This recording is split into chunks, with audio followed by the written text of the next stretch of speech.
এই পৃথিবীতে যত মানুষ আছে এরা সবাই একা একা একজন একজন করে আল্লাহর কাছে হিসাব দিবে, একসাথে 10 জনের হিসাব দিবে না।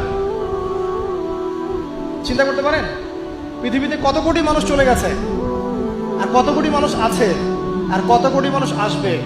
সবার হিসেব হবে একা একা একজন একজন করে, এবং তাদের মাঝখানে কোনো দোভাষীও থাকবে না। ভাষা বুঝি না এমনও না, তারা ভাষা বুঝবে। এই জন্য আমরা বলি যে মানুষের মৌতের সাথে সাথেই ভাষা কি হয়ে যাবে, আরবি। এই জন্য জীবন থাকতে আরবিটা শেখেন, আরবিটা শিখলে কোরআন জানতে পারবেন, বুঝতে পারবেন। আল্লাহ পাক তৌফিক দান করুন, আমিন। তো দেখুন, প্রথমে ব্যক্তির কথা বলা হচ্ছে, সবকিছু বাদ দেন। ইয়া আইয়ুহাল্লাযীনা আমানু, হে মুমিনগণ, তোমরা আগে নিজেদের নফসের খবর নাও, ঠিক আছে? ইত্তাকুল্লাহ, আল্লাহকে ভয় করো, হাক্কা তুকাতিহি, ভয় করার মতো ভয় করো। ওয়ালা তামুতুন্না ইল্লা ওয়া আনতুম মুসলিমুন, পরিপূর্ণ মুসলিম না হয়ে মৃত্যুবরণ করো না।